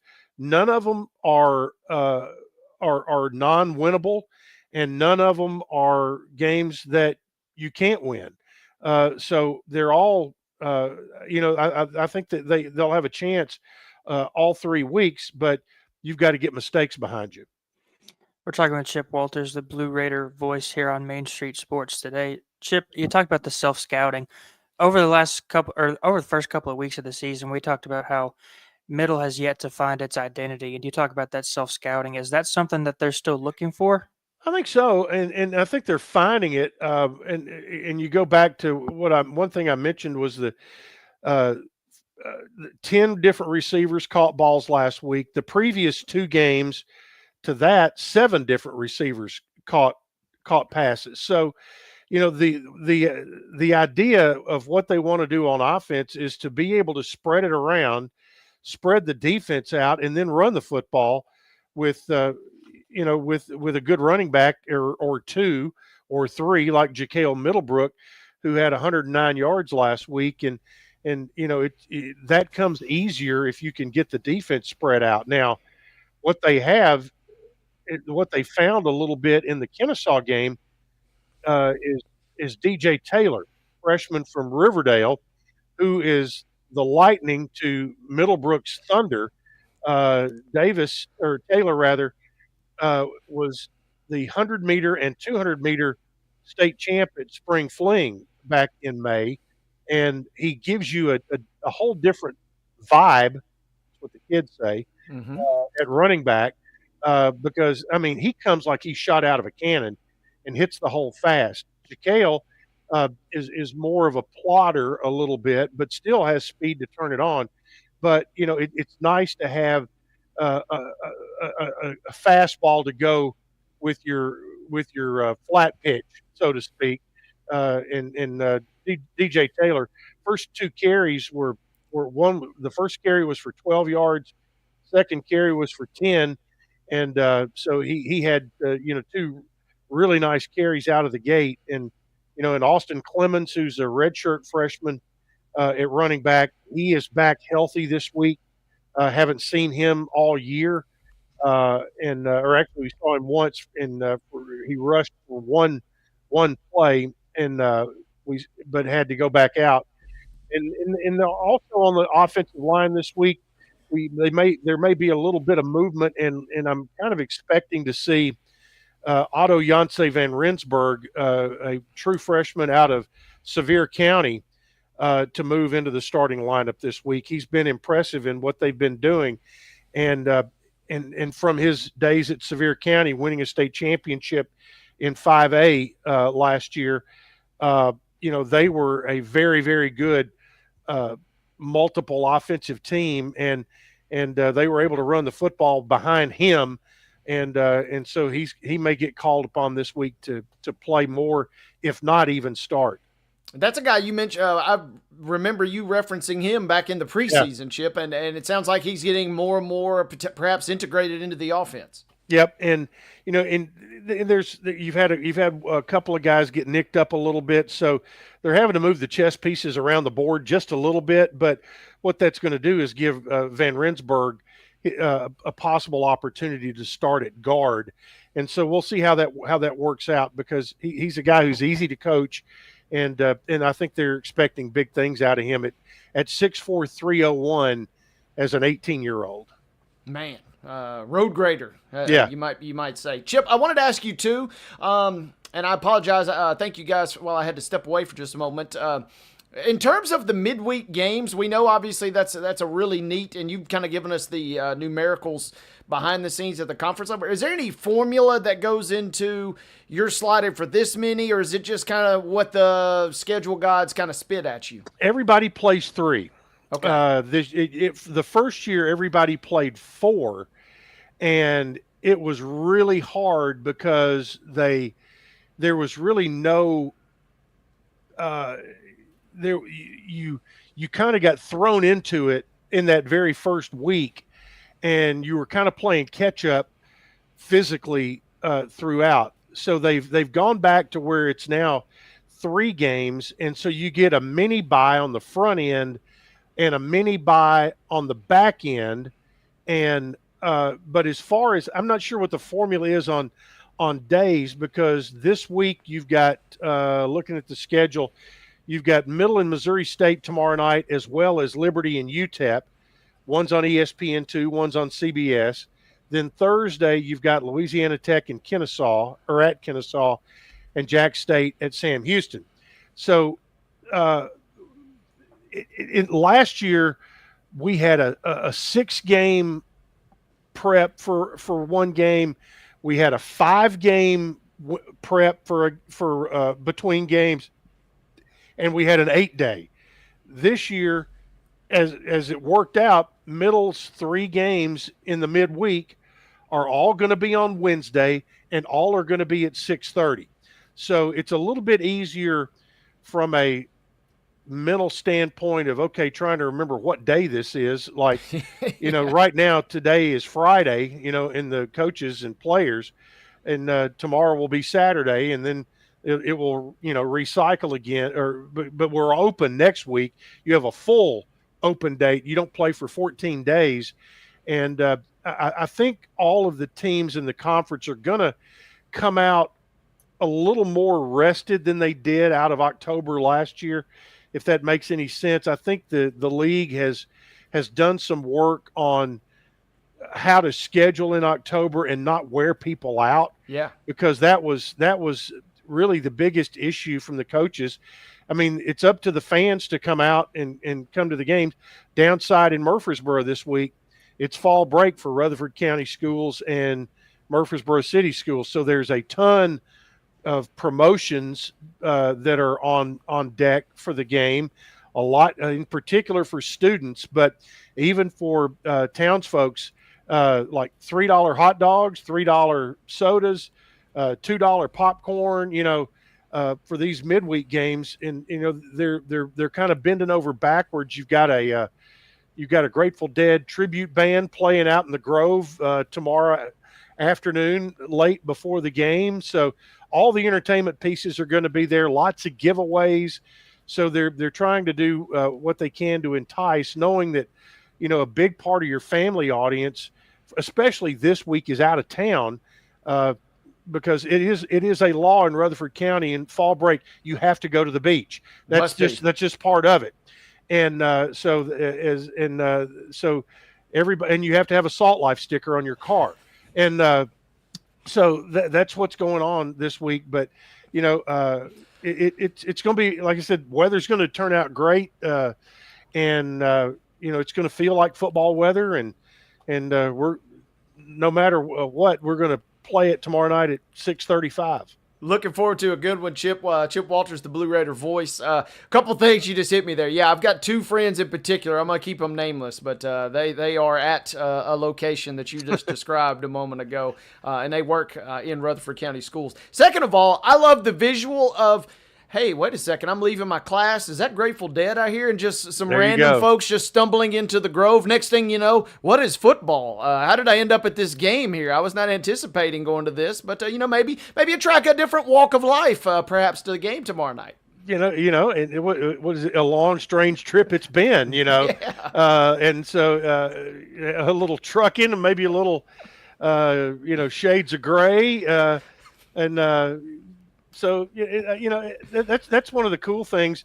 The bands that are this is kind of a little inside baseball part, make you kind of proud if you're being a mass comm grad at Middle.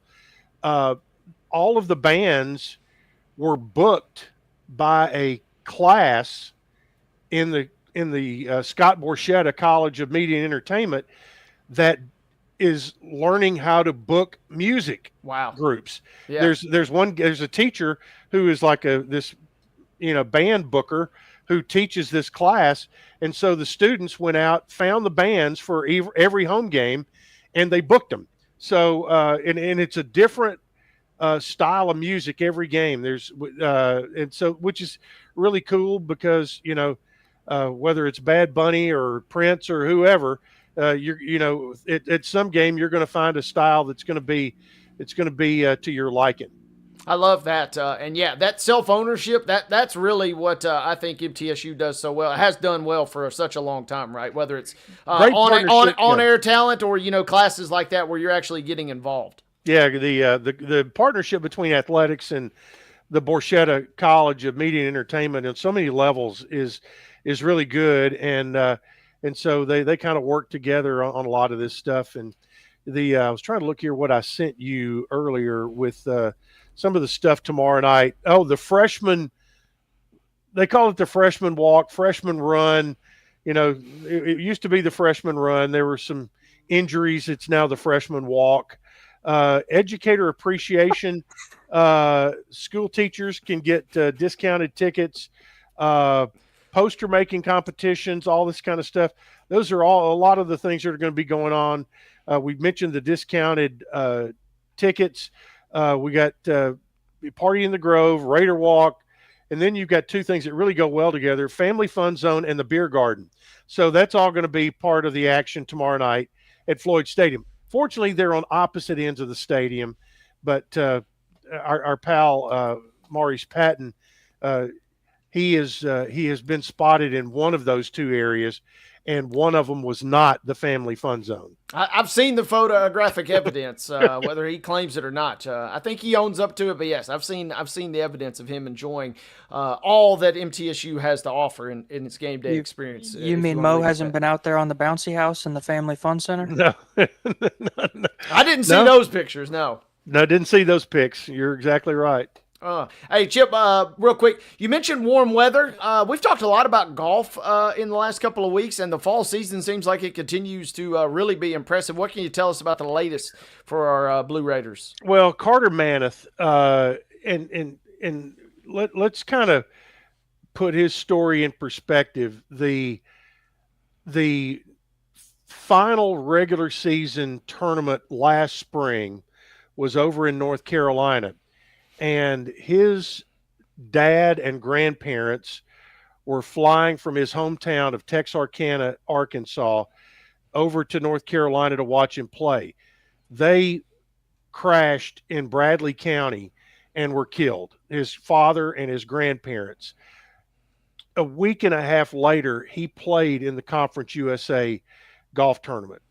This year, last weekend, they played in Sandestin, and he was the low medalist. Carter Manath was here right at the beginning of his sophomore year.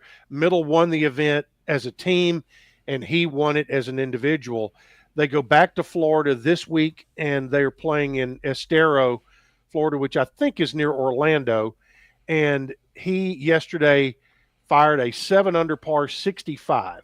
So Carter Manath, you can go on social media in the MT Athletics page or the men's golf Twitter account, and Emmy Fazenbaker did an interview with him and talking about that whole situation, and he's kind of playing for his parents and doing what his dad and his grandparents would have wanted him to do, and that is really focus on what he's doing on the golf course, and he is playing absolutely lights out right now. It's really an incredible story what he has done after going through such a family tragedy.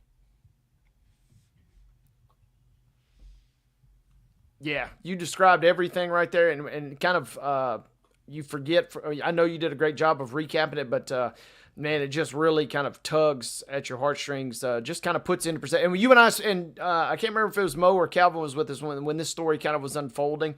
We talked about, to me, this is one of the things. Yes, we talk about how big of a community and kind of how vast the MTSU reach is, but at its core, it's still a small campus where everybody really kind of looks after each other and takes care of each other. And that was a story that was really, really kind of fully encompassing in that regard last year when that happened. Certainly was, and Carter is just great kid, and one of those you certainly want to pull for. So they're down in Florida. The women's team also playing somewhere, and they're playing at the Mercedes-Benz, which is intercollegiate, which is in Knoxville, I think. And again, in the fall, you just try to get yourself positioned well and get yourself, ready for your spring season, which that's when you end up playing your conference meet or conference tournament. And that's when the NCAA is. But you can certainly get the chatter going about your team and about your players this time of year. Absolutely. Calvin, anything else before we let Chip get out of here today? Chip, is there anything else going on in Blue Raider land that we need to know about?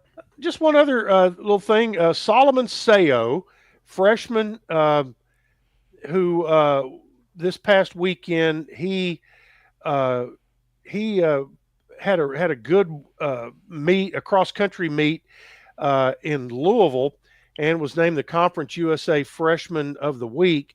And I was going to see where Solomon is from. He is I don't have his full bio. The other thing, speaking of track and field, we continue to talk about Dean Hayes after his passing.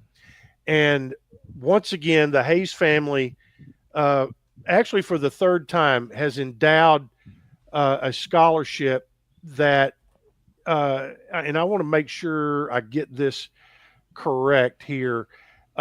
It is a scholarship that will go to a student athlete that, and it's not necessarily a track athlete. And I'm trying to just kind of talk here while I find this out, but it is it recognizes the pioneers of MTSU athletics. I found it here. The 9 original MTSU pioneers are recognized in this endowment, and they are Jerry Singleton, Art Polk, Lonell Poole, Terry Scott, J.W. Harper, Raymond Bonner, Ed Miller, Beanie Sechrist, and Willie Brown.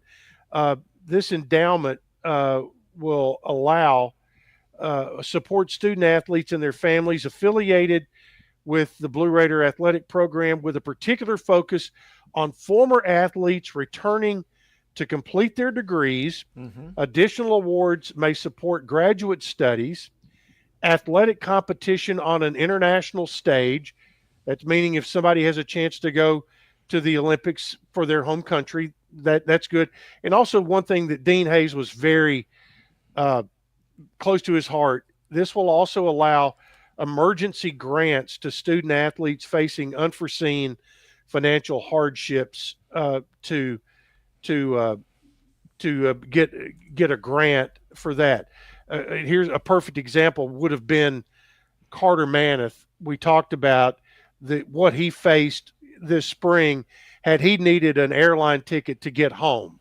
Those kind of things this is what part of this gift by the Hayes family, Jan Hayes, Kara Hayes, and Aaron Hayes, wife and daughters of Dean Hayes. That's it's just a living legacy of one of the all-time greats at MTSU history, and I'm glad you gave me the opportunity to talk a little bit about that today.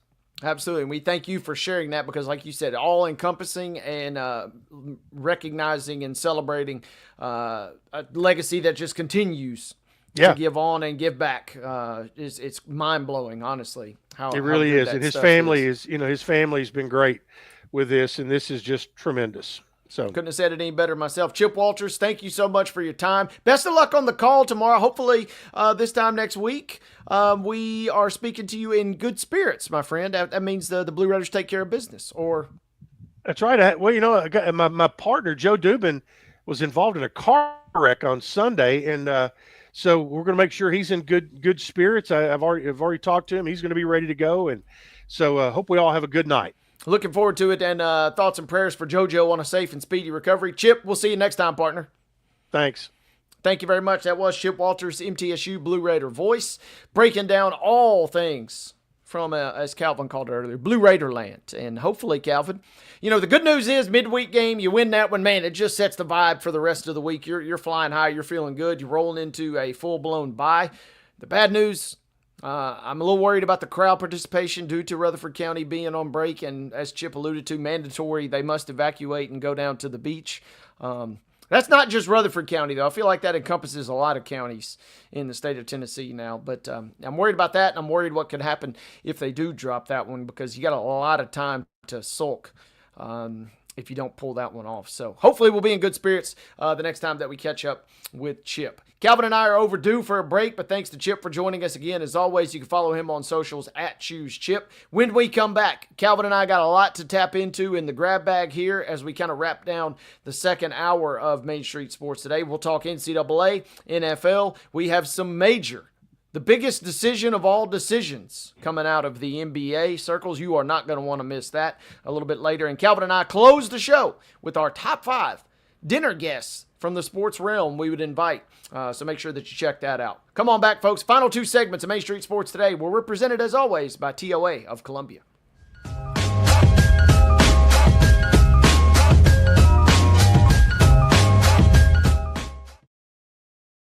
Deep in a forest at Nashville Zoo, new creatures here for you to view. Phantoms graced in black and white swing high in trees of dappled light. In rocky crags, tall and steep, small antelopes with nimble feet. A wise old man with beard of white, a sentry perched on stony height. Amidst it all, a hunter lies, with coat of gold and steely eyes. A new adventure just for you. Leopard Forest at Nashville Zoo. Open now.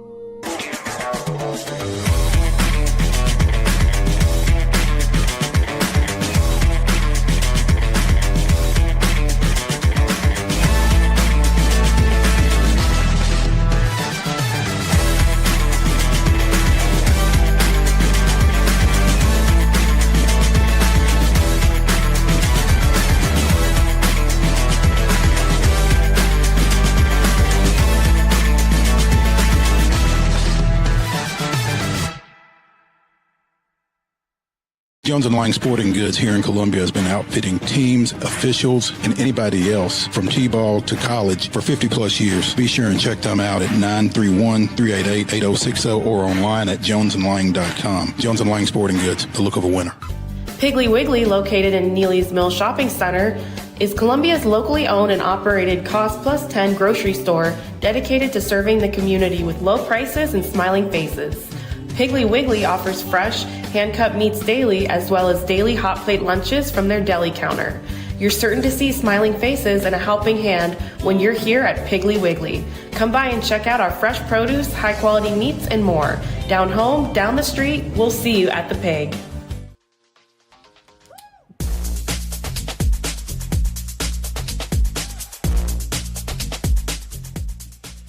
Right back with you guys here on Main Street Sports today, where we are presented by our friends at the Tennessee Orthopedic Alliance of Columbia. That is Calvin White. I'm Wade Needley saying hello. Also our producer, Mark Rogers, making the magic happen back behind the glass. Time to dip into the grab bag after we just had a good segment with our good friend, MTSU Blue Raider voice, Chip Walters. Calvin, let's stay in college. Couple quick stories here, including one. You know, we referenced this game in passing earlier, and it doesn't quite have the same cachet that it did before they were defeated at Florida last week. But it is Red River rivalry, Red River shootout for the old schoolers there. That game is going down this week. You know, the corn dogs will be flying. You know, the funnel cakes will be, the size of a football field this weekend at the Texas State Fair. It is Texas. It is Oklahoma. Hearing whispers that John Mateer, yes, that John Mateer, OU quarterback who we thought we wouldn't see for at least a month after having surgery on a broken bone in his right throwing hand. Thought we wouldn't see him for a month, but there's whispers coming out now that he might potentially be getting ready to suit up. 2 questions, Calvin. Number 1, does OU need Mateer to come back to win this game in your mind? And then secondly, should OU rush Mateer back if it means, at the risk of further aggravating this injury in your mind? Well, I mean, if he's back this soon and it was an injury they were expecting to take 3 or 4 weeks, has it been 3 or 4 weeks since then? I feel like it's been a minute. But been two weeks since the procedure, so, probably at least 3 since they discovered that. You go back to that game, what was it, against Auburn? I think so. Yep, that he injures it and then, plays throughout the rest of the game despite the injury.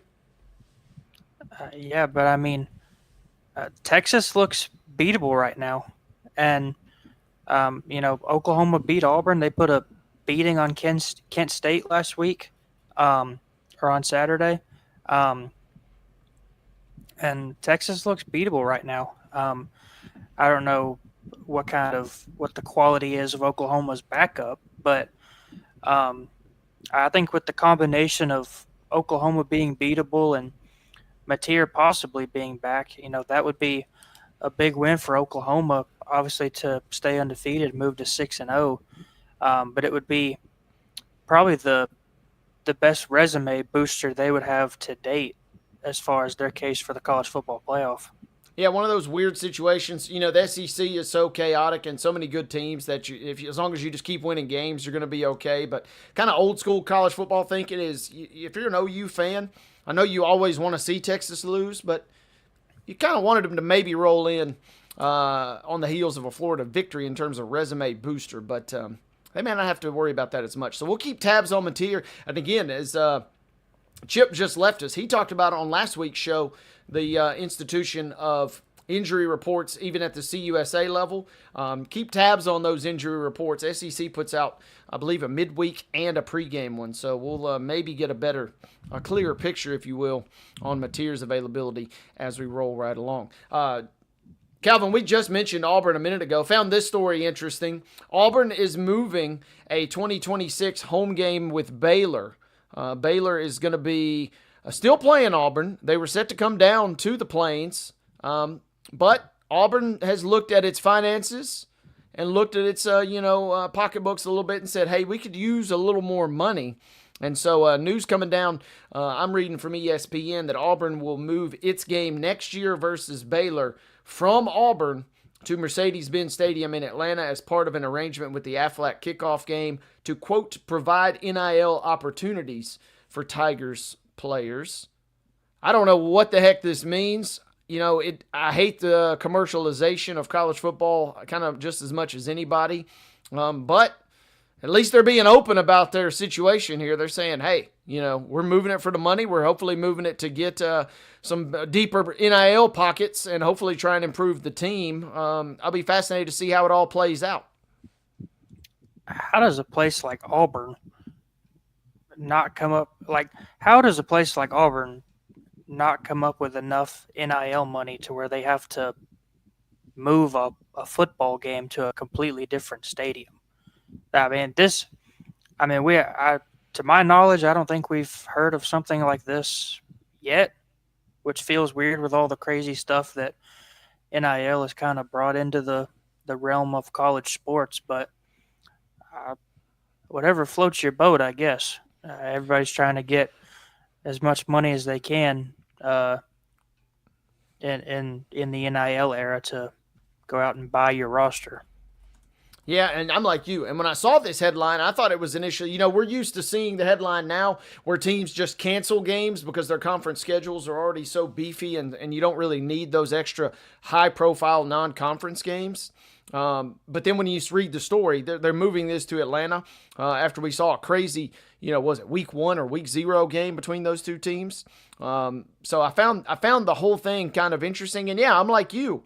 Kind of odd that Auburn is just so brazen about this. Like, yeah, we need the money. I'm like you. I thought, hey, don't you guys got money? Turns out Auburn will receive an allotment of nearly 21,000 tickets for the game. Baylor will receive the SEC standard of 3,000 tickets, which is held for the visitors. The remaining tickets will then be sold by the Aflac kickoff game committee. So $21K to Auburn, $3K to Baylor, and the rest private equity type situation here. So gobble it up, and Auburn is punting on a home game versus Baylor.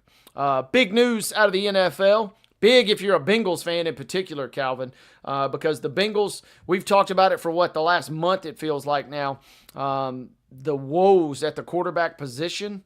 Well, the Bengals have finally decided enough's enough. They have pulled the trigger, and they're going to trade for a quarterback. They're going to trade for a veteran quarterback. They're going to trade for a very veteran quarterback. Turns out they've pulled a deal with the Browns. Joe Flacco, who was just demoted to backup duties for Dylan Gabriel last week, flipping a Joe Flacco and a 6th-rounder to the Bengals for a 5th-round pick. Calvin, is Joe Flacco does that get you enough production if you're Cincinnati to maybe kind of right the ship? Because they've looked pretty bad, obviously, without Joe Burrow behind under center, I should say. I mean, there's a reason Joe Flacco got benched in Cleveland this year. He hasn't been very good, and but I guess if you're the Bengals, you had to go get a different quarterback because the guy that's been playing quarterback for them has been extremely bad. And so we talked about how Cincinnati's backup can just try and hold them afloat to try and at least compete for a playoff spot. Obviously, Joe Flacco's got the NFL experience, but at this point in his career, I'm not sure that Joe Flacco's somebody you can just hand the reins off to and let him lead a team. Yeah, it's an interesting one. I was still banging the drum for Jameis Winston. He's just toiling up there in New York, and they seem content with Jackson Dart as their new quarterback, as it were. And so Winston's still there. Man, we're robbed, I feel like. Flacco, I don't know. This move did not do much in terms of Vegas odds. I was looking at the division odds still, and Baltimore is still your favorite to win that division, but Pittsburgh is slowly marching right up there. Pittsburgh can be had for somewhere in the neighborhood of plus 180, plus 200-ish, depending on where you look. But the Bengals are plus 700, which is not that much far off from where they were entering this. And so, again, Flacco is on the move. I don't know if this – I'm like Calvin. I don't know if this move really elevates them. The main thing is you just want Burrow back as soon as humanly possible because this team does not look the same whatsoever without him. So we will keep tabs on that. Folks, I teased this story earlier, and Calvin was all over this one from the jump yesterday. The long and impressive Hall of Fame, greatest of all time perhaps, career of LeBron James has not been without a little drama, a little controversy, as you might expect. And obviously the height of that was, over a decade ago when LeBron sat down for the decision and famously announced he was taking his talents to South Beach. Obviously received a ton of social media because as well social media criticism and backlash on the way that whole thing kind of panned out. Well, as fate would have it, Calvin, LeBron announced yesterday, he's got an even bigger decision, calling it, quote, the decision of all decisions. And everybody rushes to social media, basically lining up to pay their respects to LeBron, assuming that this was going to be a announcement of a retirement. It was not an announcement of a retirement. Calvin, take it away, my friend. He said in the post yesterday that he was going to make the decision of all decisions at 11 a.m. this morning. So I'm scrolling on my phone at 11 or like 11:30, and I forget about it. So I search his name in the little Twitter search bar, and it brings up the video. And instead of announcing his retirement, he announced that he is now a partner of Hennessy. Not retiring. No, not retiring. Not changing teams. Not changing teams. He is a partner of Hennessy now, which is wild. I'm like you. That's the hoodoo of all hoodoos.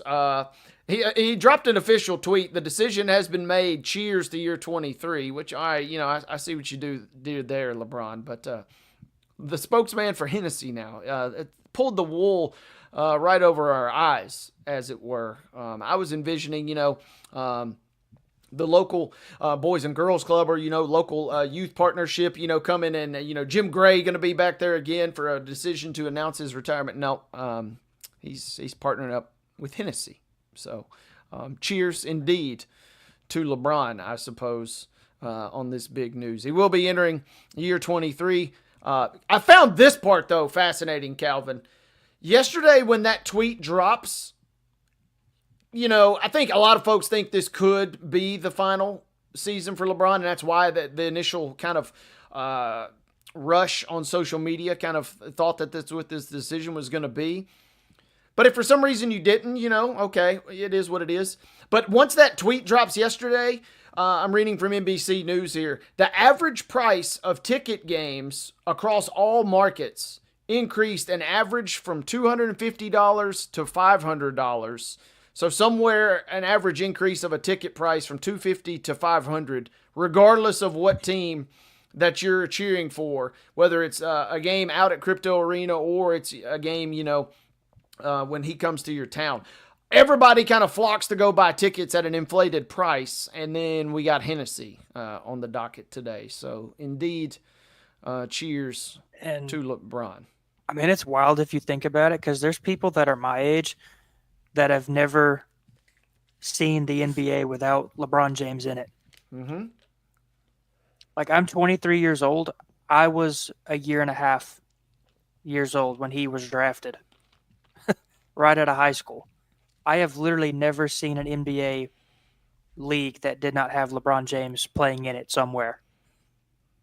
Yeah, LeBron's NBA career is of legal drinking age. That is just wild to think about. Plus a handful, yeah. So he can enjoy all the Hennessy he wants responsibly. Unreal stuff.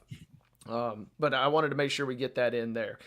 He might be featured in our next segment, by the way. We're going to breeze through into our final segment here on Main Street Sports today. It is Top 5 Tuesday, and each and every single Tuesday, Calvin and I will give you our top 5 in a sports-related or, pop culture-related category.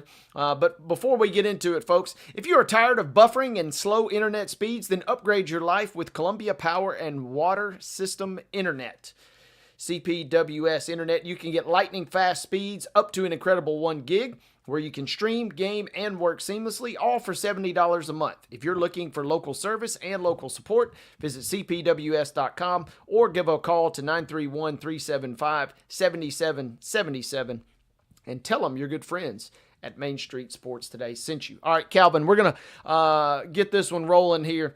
Top 5 dinner guests. They got to be kind of in a sports or sports adjacent realm.